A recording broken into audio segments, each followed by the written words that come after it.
మనకు చెప్పలేము, డాక్టర్గా చదివినోడుకు తెలుస్తుంది. ఇప్పుడు టెక్నాలజీ పెరిగింది కాబట్టి ప్రతి ఒక్కరు చెప్పగలుగుతున్నాడు. ఎన్ని పేగులు ఉంటాయి, ఏంటి, ఎన్ని రకాల పేగులు ఉంటాయి, చిన్న పేగు కానీ పెద్ద పేగు కానీ ఇవన్నీ ఉంటాయి.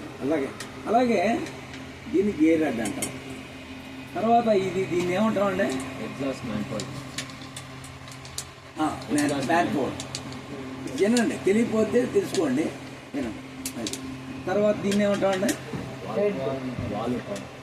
వాల్ డోర్, కవర్ కాదు, వాల్ డోర్. ఈ వాల్ డోర్ లోపల ఏముంటాయండి? ఈ చిలకల్లాగా ఆడుతూ ఉంటాయి, ఇలా ఆడతాం, చిలకలు ఇలా ఉంటాయి, ఆడతాం. దాన్ని మనం అడ్జస్ట్మెంట్. అదేంటి, ఈ ఆడే వాల్స్ని ఆపరేట్ చేసేది ఏంటది? Camp shaft. దీనిలో క్యాంప్ షాఫ్ట్ ఉంటుంది, క్రాంక్ షాఫ్ట్. క్రాంక్ షాఫ్ట్ ఏమో ఇంజిన్ పిస్టన్ పైకి కిందకి తిప్పుద్ది, రెసిప్రోకేటింగ్ యాక్షన్ పైకి కింద. ఈ క్యాంప్ షాఫ్ట్ కూడా ఈ క్యామ్ని పైకి కిందకి ఆడిస్తుంది, సహకరిస్తుంది. తర్వాత ఇక్కడ మ్యాన్ ఫోల్డ్గా ఆనుకొని సైలెన్సర్ బిగిస్తాడు, యాక్చువల్ గొట్టాలు బిగిస్తాడు. కానీ సైలెన్సర్ కొట్టడానికి మ్యాన్ ఫోల్డ్ మధ్యలో ఏం బిగించాడు? టర్బో ఛార్జర్ను బిగించాడు. టర్బో ఛార్జర్ అంటే టర్బో ఛార్జర్ అక్కడ ఎందుకు బిగించాల్సి వచ్చింది? దీని ఎగ్జాస్ట్ నుంచి వచ్చే వ్యర్థవాయు అంటారు, వ్యర్థవాయు, పనికిరాని వాయువు, వ్యర్థవాయువు. ఈ వ్యర్థవాయువు ద్వారా అది లోపల ఫ్యాన్ రొటేట్ అవుతుంది. ఎప్పుడైతే ఈ టేబుల్ ఫ్యాన్ రొటేట్ అయిందో దానికి ఆపోజిట్ ఉన్న ఫ్యాన్ అది కూడా రొటేట్ అవుతుంది. ఇదేమో తిరగడానికి రొటేట్ అవుతుంది, దాన్ని తిప్పడానికి ఉపయోగపడుతుంది. ఆ తిప్పింది అది ఏంది? ఫ్యాన్ ఆకులు బెండ్ని బట్టి బయటికి గాలి లాక్కుంటాం. లాక్కుని ఎక్కడ పంపిస్తుంది? ఫిల్టర్ పంపించిన తర్వాత ఇంటర్ కూలర్ ఉంటుంది. కూలర్ రేడియేటర్ ముందు రేడియేటర్ లా చిన్న రేడియేటర్ దాన్ని ఇంటర్ కూలర్ అంటారు. అక్కడ ఎందుకు పంపించాల్సి వచ్చింది? చల్లబరుస్తానికి, ఆ వేడి గాలిని చల్లబరుస్తానికి. అప్పుడు తర్వాత ఇక్కడికి వస్తుంది, ఇంజిన్కి వస్తుంది. అంటే మామూలుగా ఎయిర్ ఫిల్టర్ నుంచి వచ్చే మామూలుగా ఎయిర్ ఈ ఎయిర్ అలంగా ఎయిర్ పంపిస్తాం. అంటే తక్కువ ఆయిల్, మామూలుగా అదే ఆయిల్తో ఎక్కువ శక్తిని డెవలప్ చేయడానికి ఉపయోగపడుతుంది అనమాట. అది ధర్మశాస్త్ర చూసారు ఎలా ఉంది, ఏ ఆకారంలో ఉంది? టర్బో ఛార్జర్ గవ్వాకారంలో ఉంటుంది.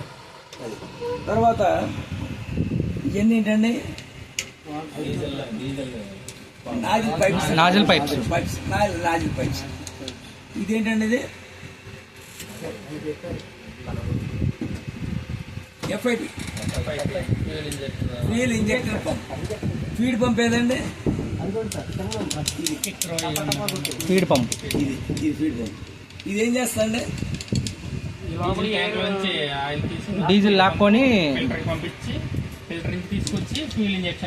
ఇక్కడ పంపిస్తే ఇది కనెక్ట్ చేయబడి ఈ పైపులన్నీ ఇక్కడ ఏం కనెక్ట్ చేయబడాల.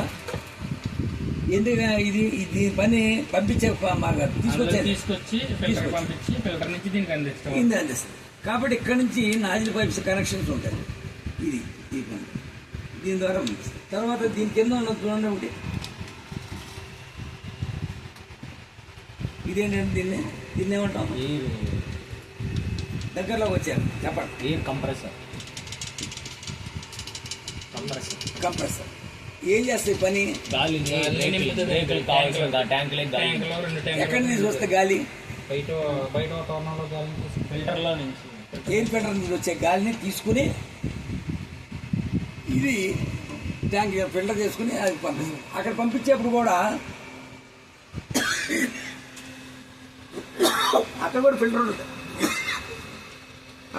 ఉంటుంది, అక్కడ డస్ట్ పార్టికల్స్ తేమ శాతాన్ని తీసేసి చక్కగా ఫ్రెష్ ఎయిర్ని పంపిస్తుంది ట్యాంకులో. ఇది ఎన్ని నిమిషాలు లోడ్ అవ్వాలండి? మంచిగా ఉంటే 3 నిమిషాల్లో లోడ్ అవ్వాలి. 3 కన్నా ఎక్కువసేపు పడుతుంది. ఎక్కడో చిన్న లీక్ ఉంటుందో లేకపోతే ఇది సరిగ్గా పనిచేయడం. ఇది కూడా డివైస్ కాబట్టి దీన్ని కూడా రిపేర్ అవ్వడానికి అవకాశం ఉంది. ఇది రిపేర్ వస్తుంది లెక్క. ఇక లేటుగా లోడ్ అవుతుందంటే మనం ఎండ ఖర్చు పెట్టంగానే వెంటనే లోడ్ అయ్యే విధానం ఉండాలి. ఖర్చు పెట్టింది వెంటనే లోడ్ అవ్వట్లేదంటే మనకి రేపు తర్వాత సిటీలో బండి నడిపేప్పుడు ఎండ బ్రేక్ కొట్టాలి వస్తుంది. ఎండ లోడ్ అవ్వలేదనుకో అప్పుడు బ్రేక్ లాగవు, ఎయిర్ తగ్గిపోతుంది పూర్తిగా. అంటే కంపల్సరీ పనిచేసేది చేస్తారు.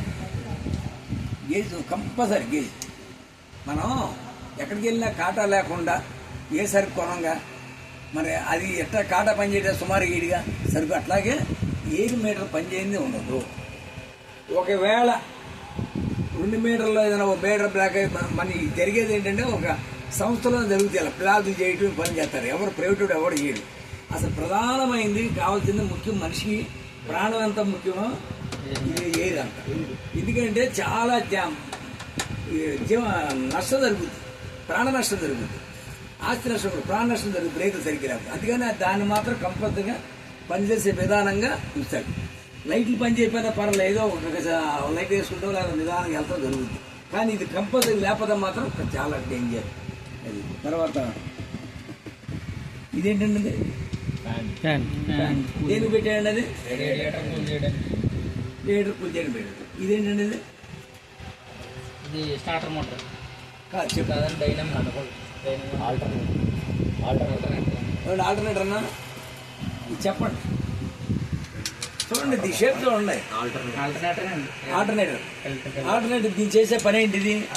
పవర్ ఉత్పత్తి చేసి బ్యాటరీలో స్టోర్ చేస్తాను.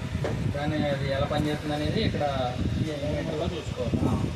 అది పనిచేస్తుందా లేదా అనేది మీటర్ ద్వారా మనకు తెలుస్తుంది. నెక్స్ట్ ఏంటంటే ఇది ఛార్జింగ్ చేస్తుంది, బ్యాటరీ ఛార్జింగ్ చేస్తుంది. ఇది వేరే పని ఇంకేం చేయదు, ఇది వేరే పని చేయదు. ఆల్టర్నేటర్ అనేది ఏ పని చేయదు, ఒక పని దాని పని ఒకటే బ్యాటరీ ఛార్జింగ్కే ఉపయోగపడుతుంది. నెక్స్ట్ ఏంటంటే ఇది దేని సహాయంతో తిరుగుతుందంటే బెల్ట్. అందుకని బెల్ట్ వేశారు. ఈ బెల్ట్ అంటే క్రాంక్ షాఫ్ట్ పుల్లికి, తర్వాత ఈ ఫ్యాన్ ఆకిలికి